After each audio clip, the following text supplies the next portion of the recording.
All right, we are in a very cool area right now with lots. I love props. We have Ron Mullins here, our producer Anthony. I'm Dana Tyson, and Ron, this is CPR Awareness Month. Yes. And you are a volunteer with the American Heart Association.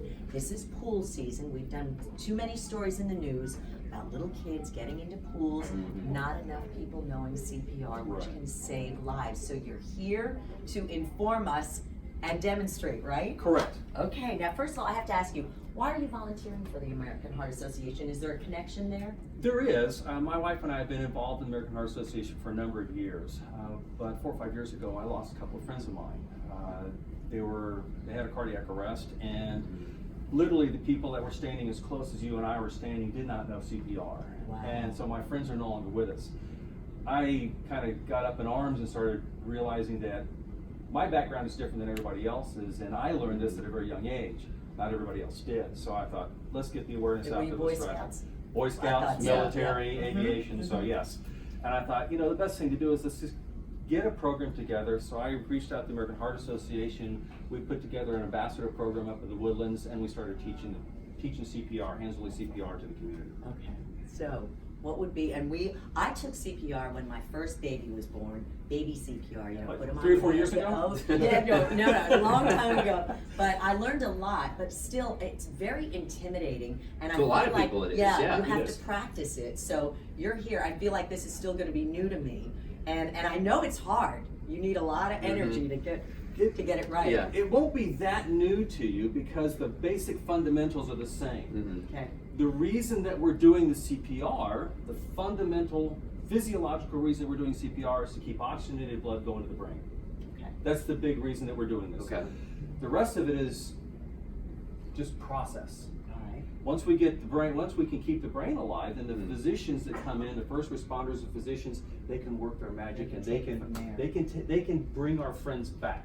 Okay. But if we don't keep the brain alive, we don't have the brain. Right. So the most important aspect is the process of getting blood flowing through the body and into the brain. All right, Ron, give us a scenario Yeah. and tell us what we would do. And remember, our adrenaline's pumping because this person Yeah, needs we're help. panicking, So maybe, let's a little create the nervous, scenario. yeah. So the scenario might be that a child has fallen into the pool and an adult has noticed a child on the bottom of the pool, jumps in, grabs the child, pulls him out and gets him on the ground. We want to pull him away from the pool edge onto a dry spot, and we want to make sure we start doing CPR. Another consideration might be that somebody here in the office has had a cardiac arrest and fallen on the ground, and we walked around the corner and noticed them on the ground. First thing we want to do is, in every emergency situation, is going to be Call 911. call 911. Yeah, make the call first. I'm okay. sweating. No, I know, we're I'm already make the nervous, call yeah. first. So we're gonna make the call to 911 to get the process rolling. Okay. Now, if you're the only person there, you want to put the phone on speaker and start doing CPR. Start doing chest compressions. Okay. We're looking at CPR. You guys have had a CPR class in the past. Nothing different. The only difference is we're doing chest compressions continuously. We're not doing the stop for breaths. Wait, and hasn't the Yeah. song that you're supposed to pump to changed? Wasn't it Staying Alive and now it's a new Oh, song? it was, wasn't it? Well, Right?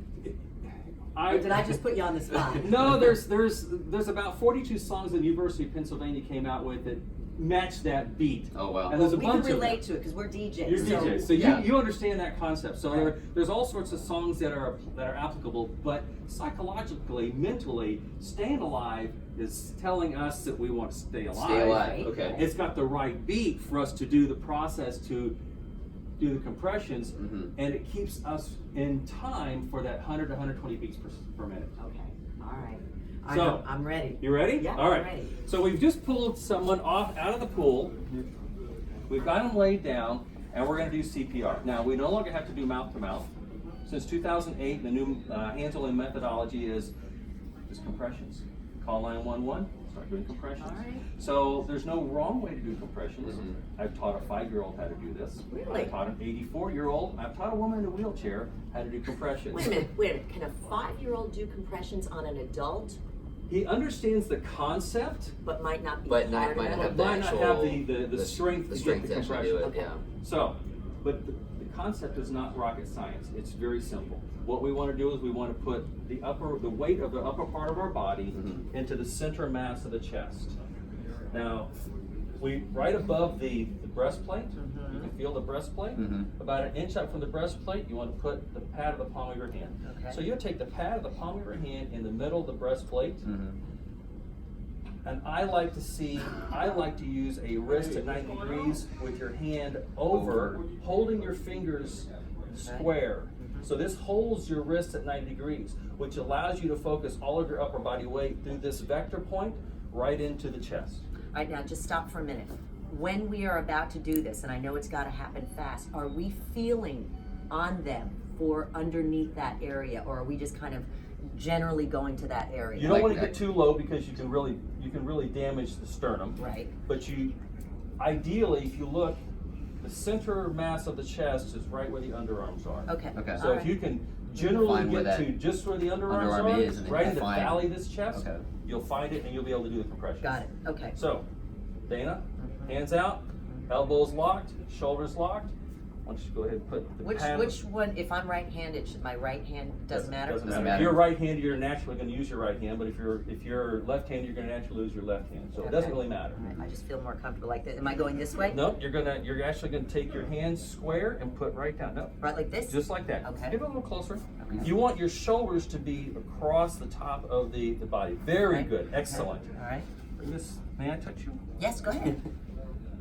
Put the pad of the palm of your okay. hand right All there. Okay. So you'll see the pad of the palm of the hand is right in the middle of the valley of the chest. Okay. And what we're going to do is we're going to start doing compressions. Ready? And 1, 2, 3. Keep it up. Staying alive. Staying alive. Yep. Staying alive. Staying alive.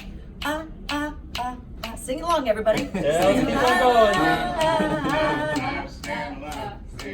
Sweating. Staying Work out. Stay alive. Okay, stop. That was about 20 seconds. That's intense. Yeah. It's intense. Yeah. Now, you also want to make sure that the other thing that you're looking at in the fundamentals of the process is we want to make sure that we're getting a good 2 to 2.5 inch compression on an adult. That's going to look like this. So I want you to come back in. I want you to keep doing. Ready and go. Very good. That's good. Very good. Excellent job. You've done this before. Long time ago, though. But I'm trying to keep the person alive. Yes. All right. That's good. Thank you. Yeah. All right. Wow, that's intense. Yeah. Intense, Ron. Yeah. Next victim. All right. All right. Do the same thing. We're going to keep our wrist at 90 degrees. Fingers are going to be curled in, and I like to use the other hand to come in to hold my hand at 90 degrees. Yes. So we're holding that wrist at 90 degrees so we can get this vector, this pad of the palm of our hand, vectored right in the middle of the chest. All right. We're going to keep the elbows locked, shoulders square. Yep. And we come forward a little bit. You want your shoulders lined up over the top. That's Like good. right Yes. here? Yeah. You want to be coming straight down. You don't want to push at an angle. If we push at an angle, we're kneading bread. I don't want to knead bread. Right. I want to come Be more straight above down. it, Yeah. yeah. Straight down on Above it top like of the this, chest. yeah. All right. Let's ready and go. Sing. Staying alive, staying alive. Staying alive. Keep going. Keep on going. Let's keep a little deeper. Yeah. Keep it going. Yeah. Very good. You don't think about how hard you're pushing. Right? Yes. All right. Let's stop. Again, that was about That's 15, 20 amazing. Yeah, seconds. because you don't think about how hard you're actually pushing down. You're yeah. pushing down. Think about how the body's structured. You've Yeah. got this breastplate, Right. The ribs that are up here that are protecting the heart. We've got to we have to reach it. compress. We have to compress this chest down onto the heart to compress the heart to get it to push blood throughout the body. All right, let me ask you, Ron. There's going to be damage done. There will be. Am I right? You will be. What? As a person trying to help a person, I'd be afraid of that. So I just have to power through that possibility. When I've talked to the 911 operators about why people don't do this, we discussed the fact that there's two main reasons. They're afraid they're going to do it wrong, or they're afraid they're going to hurt Right. somebody. Well, they're already hurting. I was gonna say We can't do any more damage. Yeah. Right. Or they're afraid of the liability issues. Well, I want to address that issue first. Texas State has Good Samaritan laws that preclude you from being held accountable for the consequences if you're making a good faith effort to save someone's life. Right. Now, Texas law also has laws that if you fail to render aid, you can be held accountable. Yeah. So we want people to not be afraid because of a liability issue. We want people to go in there and start saving a life. Mm-hmm. We want people to take step up to the plate, be responsible adults, be considerate, be compassionate, and say, look, I can do this. I can do this, and I can keep this person alive until a more professional person comes along and can follow up. Yeah. Okay. And then the other reason is doing it wrong. Well, I just showed you. There's no way to do it wrong. Right, Yeah. right. The key is how are we knowing that we're pushing hard enough? You're probably going to break ribs. And when we break ribs, will we hear that we're breaking? You will hear You it. will crack. hear it. All right. Okay. I mean, You will I hear- need yeah. to know these things. Because Everyone that needs to know was these my things. thing when I was doing. I didn't realize, It's- pushing. Yeah, Okay. You're you're actually compressing very heavy. putting force down. Yeah. You're putting a lot of force because you're trying to compress this chamber in the heart and Mhm. force blood through the body. Right. And you have to go through the chest to be able to do that. Right. So you are likely to break a rib or two. Now, what about our size? We're kind of slight people. Would we be able to do a bigger man? I mean, Sure could. Yeah. Sure could. Yes.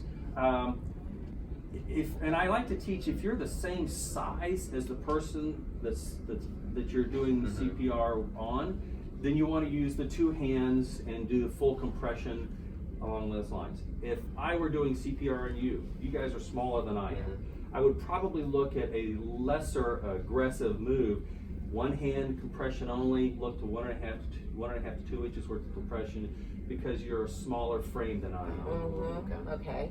We're talking, and that way you don't have to worry about the age of the person, because I know some 12-year-olds that are 6 foot. Right. Right. Yeah.